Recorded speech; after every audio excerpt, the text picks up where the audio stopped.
terjadi kepada rakyat yang sedang dibedil di Gaza. Jadi mengikut riwayat mereka, tempat itu di Bait Laham, di Bethlehem. Okey. Jadi disebabkan itu, selepas selesainya kehamilan, mengikut riwayat Injil, selepas selesai nifas lah, tempoh 41 hari lebih kurang macam tu, Quran tidak detailkan perkara tersebut. Quran kata as soon as Maryam melahirkan, Maryam kembali kepada kaumnya. Di mana? Di sekitar Baitul Maqdis. Di sekitar Baitul Maqdis. Fa'atat bihi qaumaha tahmilu. Maka Maryam pun balik kepada kaumnya, tahmilu, dalam keadaan dia memikul ataupun membawa anaknya itu, iaitulah Isa alaihi salam. Lalu kita bayangkan Maryam telah pergi buat sekian lama, datang balik kepada kaum dia bersama dengan seorang bayi. Okay? Jadi bayangkan persepsi masyarakat pada ketika itu. Okay? Kita tak tahu you kahwin. Bila masa you kahwin, datang-datang bawa anak, tak bawa suami. Okay? Maka mereka pun mulalah berkata-kata. Apa kata mereka? Qalu, mereka berkata, ya Maryam, wahai Maryam, laqad ji'ti syai'an fariya. Sesungguhnya engkau telah melakukan suatu perkara yang besar salahnya, iaitulah perzinaan. Okey, mereka tidak sebutkan, tetapi mereka sebut, you have done something terrible, benda yang sangat besar. Okey, dosa yang sangat besar di sisi Tuhan. Sebab mereka ini golongan yang beriman. Mereka ini golongan yang beriman. Jadi bila mereka tengok Maryam begitu, mereka pun pelik dan seakan-akan mereka tak percaya ini Maryam, ini perkara yang Maryam lakukan. Jadi itu yang mereka katakan, qalu ya Maryam laqad ji'ti syai'an fariya. Okey, jadi mereka telah seakan-akan mentuhmah Maryam melakukan perzinaan.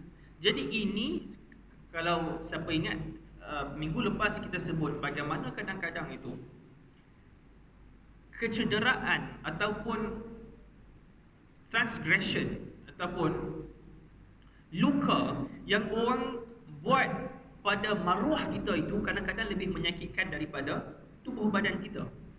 Betul? Jadi ini titik tolak dia. Ini starting point di mana orang mula berkata-kata. Tak cukup sekadar itu, mereka tambah lagi. Mereka kata, ya ukhta Harun, wahai saudara perempuan Harun. Mereka panggil Maryam dengan gelaran wahai saudara perempuan Harun. Ukht dalam bahasa Arab maksud dia apa? Dalam Melayu kita susah nak kata kakak ke adik, sebab ukht saudara wanita, adik-beradik wanita. Dia tak beritahu tua ke, dia tak beritahu muda. Okey, dalam English senanglah, sister. Okey, sister dia tak sebut sister ni tua ke muda. Okey, saudara wanita. Dalam bahasa Melayu dia susah sikit dia nak translate. Okey, tapi dia kata wahai saudara wanita Harun. Di sini ada perbincangan dalam kalangan ulama, kenapa dia digelar saudara wanita Harun, dan Harun ni siapa? Okey. Pandangan yang pertama adalah pandangan yang menyebutkan bahawa Harun ini Harun saudara Nabi Musa. Okey, yang Allah utuskan sebagai wazir, sebagai penolong kepada Nabi Musa alaihi salam. Jadi kenapa disebut ya ukhta Harun? Disebabkan mereka bandingkan kesalehan Maryam dan kuatnya ibadah Maryam dengan Harun alaihi salam. Okay, jadi Harun dikenali sebagai seorang nabi yang kuat ibadahnya, maka mereka lihat Maryam juga kuat ibadah. Maryam juga disebut ya ukhta Harun, wahai saudara wanita Harun. Kadang-kadang dalam bahasa benda ni biasa. Okey, kita tengok kawan kita kuat makan, lepas tu kita jumpa seorang lagi kuat makan juga, dia kata dalam bahasa utara, tak maaf, hang dengan dia ni dua beradik lah, dia kata. Sebab apa? Sebab mereka berkongsi satu sifat. Okay, kadang-kadang macam tu kan. Okay, Mamat ni kaki FIFA, Mamat ni pun kaki FIFA, kata oh dia ni adik-beradik, elok lah duduk sekali. Okay, so kadang-kadang begitu cara kita menyamakan dua orang yang berkongsi satu sifat. Jadi ini pandangan yang pertama. Pandangan yang kedua, still Harun itu adalah saudara Nabi Musa alaihi salam, tetapi mereka sebut ya ukhta Harun adalah kerana Maryam daripada susul galur keturunan Nabi Harun alaihi salam. Okay? Dan ini juga biasa dalam kalangan Arab. Let's say kita ada satu kabilah let's say kita sebut Bani Tamim. Okay? Bani Bani Tamim. Bani Tamim ni satu keturunan ataupun kabilah daripada qabail Arab, daripada kabilah-kabilah Arab. Dan Bani Tamim ni saya minta maaf saya nak cakap, bukan maksudnya tanah Melayu, Tamim bukan maksud tanah Melayu. Sebahagian ustaz cuba nak propagate, cuba nak sebarkan Bani Tamim maksudnya tanah Melayu. Tak betul. Okey. Suatu Nabi menyebutkan Bani Tamim, semua sahabat faham siapa Bani Tamim. It's not something mysterious. Dia bukan satu misteri yang orang semua tak tahu, tiba-tiba ustaz hari ni tahu, tanah Melayu. Tak. Okey. Kalau ada dengar ustaz sebut itu, ketahuilah dia merepek. Okey. Bani Tamim satu keturunan bahasa Arab. Orang Arab yang kita semua tahu. Kalau saya boleh sebut, saya sebut siapa contoh orang Bani Tamim, tapi orang tu controversial, jadi saya tak nak kena halang berceramah lepas ni. Okey.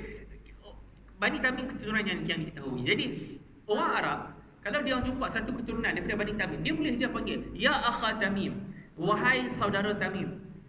Okey, sama juga ya ukhta Tamim, wahai saudara perempuan Tamim. Untuk apa? Nak tunjukkan bahawa dia daripada keturunan tu. Okey, ya ukhta Mudhar, wahai orang daripada keturunan Bani Mudhar. Mudhar adalah satu kabilah juga daripada keturunan Mudhar. Okey, jadi ini uslub ataupun gaya bahasa yang biasa di sisi Arab. Jadi ini pandangan yang kedua. Pandangan yang ketiga, mereka menganggap ini literally apa yang dia maksudkan. Saudara wanita Harun, maksudnya memang Maryam ada seorang saudara wanita yang bernama Harun yang orang salih. Orang ni orang salih. Ala kulli hal, daripada apa-apa pandangan pun, semua setuju bahawa Harun ni orang salih. Sama ada Harun ni Nabi Harun ataupun Harun ni saudara lelaki bagi Maryam. Dan apa tujuan mereka panggil Maryam dengan ya ukhta Harun? Sekali lagi nak memalukan Maryam. Okey? Macam ni lah, macam let's say kita ni tak apa nak bagus. Kita ni budak nakal, kita budak yang banyak buat masalah. Abang kita best student sekolah tu. Abang kita best student dekat sekolah tu.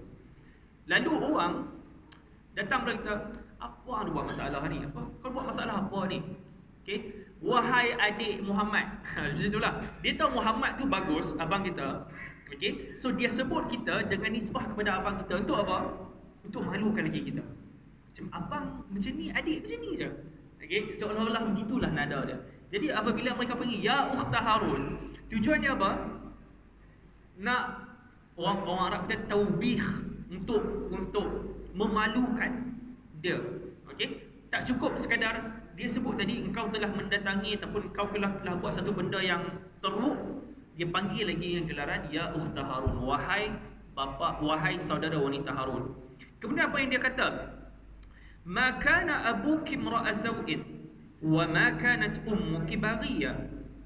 Bapamu dulu bukanlah seorang yang buruk akhlak dia, dan ibumu pula bukanlah seorang perempuan yang jahat. Dia tambah lagi ke atas. Okey, dia tambah lagi bahawa kami kenal keluarga kau.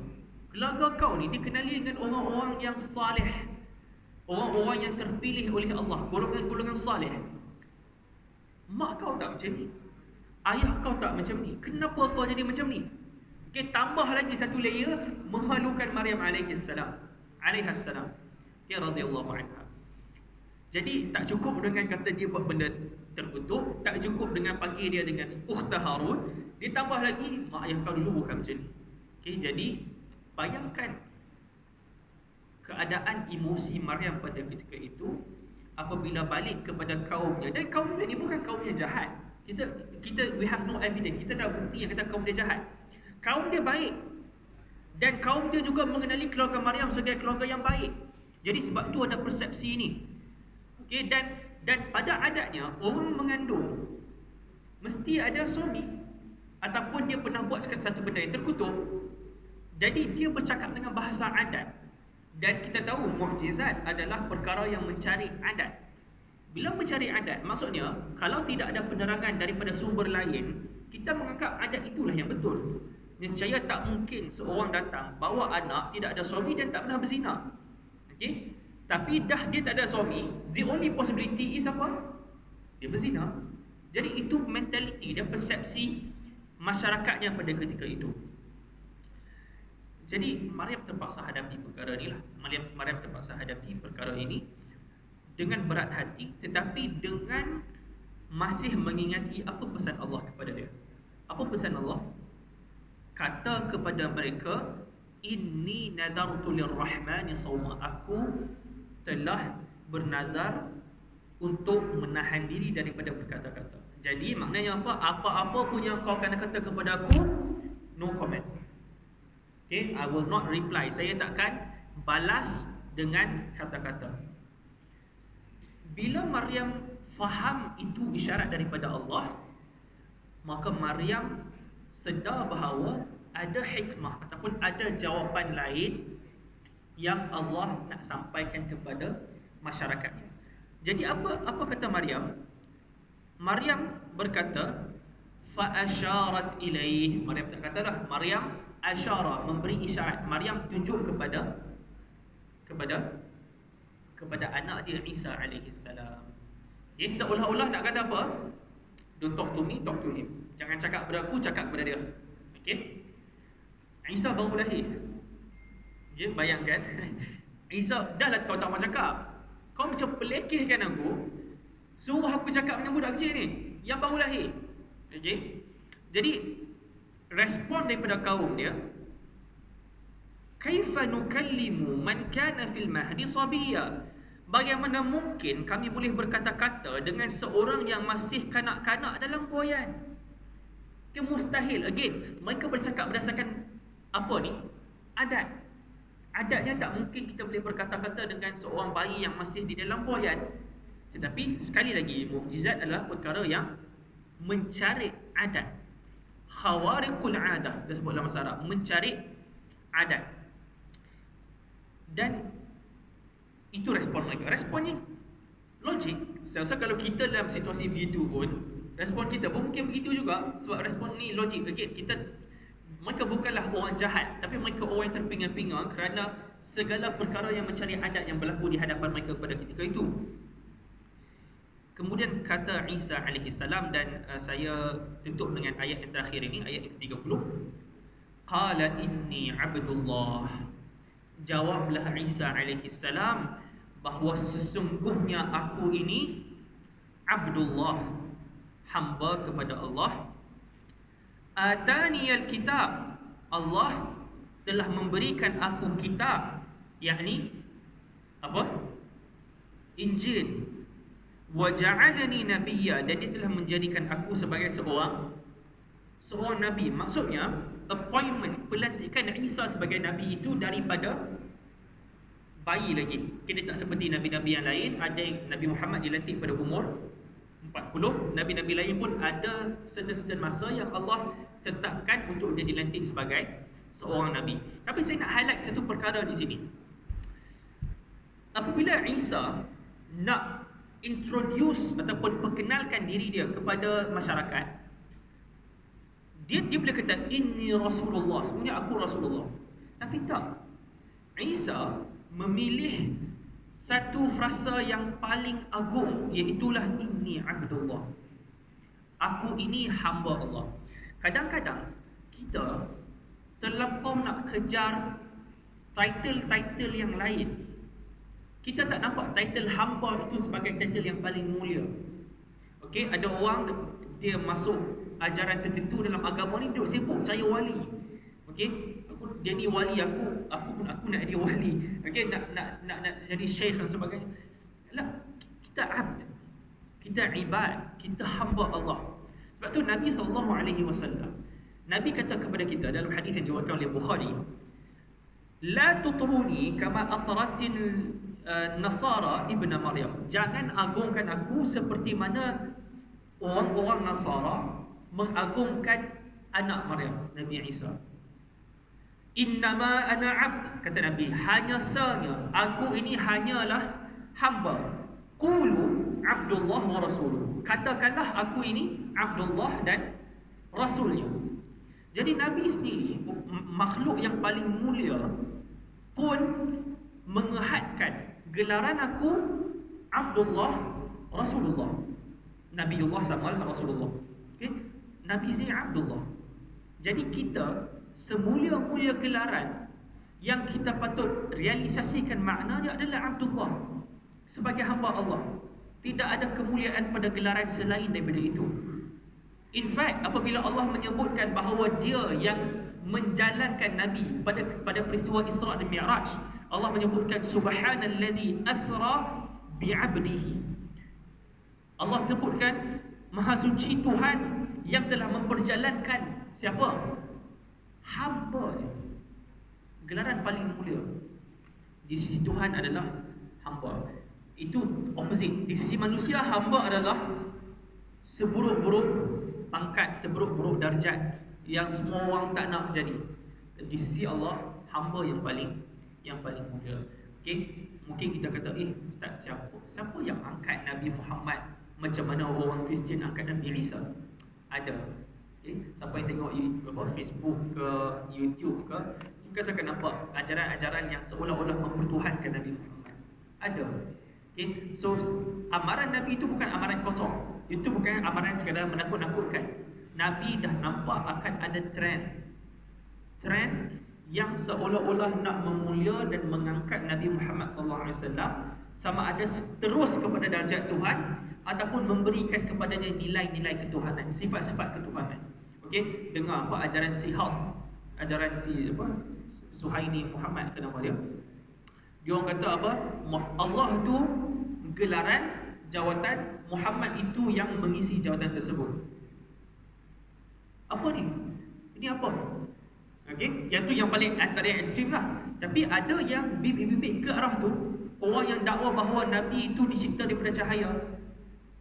Okey, sebab tu saya sebut dah sebelum ni, saya sebut sekali, doktrin Nur Muhammad. Okey, Nur Muhammad tidak ada asal dalam agama. Tapi orang sebut benda itu seolah-olah benda ini tidak ada implikasi akidah. Okay, Nabi ini diperbuat daripada cahaya. Cahaya yang dimaksudkan dalam ajaran itu adalah cahaya Tuhan. In fact, Tuhan tak cipta Muhammad. Tuhan itu melimpah, memanifestasikan dirinya menjadi Muhammad. Ini ke akidah yang kita percaya tentang Nabi? Tak. Nabi kata kullukum min Adam wa Adam min turab. Setiap daripada kamu itu daripada Adam dan Adam daripada tanah. Tidak ada nas yang sahih yang menyebutkan Nabi daripada cahaya. Nabi bercahaya satu benda lain. Kita boleh terima benda tu. Ada tak nas yang menunjukkan sahabat nampak Nabi bercahaya? Ada. Tapi bercahaya lain, dicipta daripada cahaya ataupun zatnya itu cahaya, that's a different thing. Maka datanglah ideologi bahawa Nabi ini tidak ada bayang. Pun salah juga. Ada nas yang menyebutkan Nabi ada bayang. Ada hadis yang menunjukkan Nabi ada bayang. Okey. Jadi akidah kita Muhammad, Nabi, kita sayang, kita sanjung, tetapi Abdullah wa Rasulullah. Dia hamba Allah dan dia juga pesuruh Allah. Saya harap masyarakat kita ataupun terutamanya Dr. CFS ni tak terpengaruh dengan ajaran-ajaran yang seperti itu, hatta tidak termakan dengan bibit-bibitnya lah. Jadi saya bertiru setakat sini. Aku qouli hadza wa astaghfirullah. Assalamualaikum warahmatullahi wabarakatuh.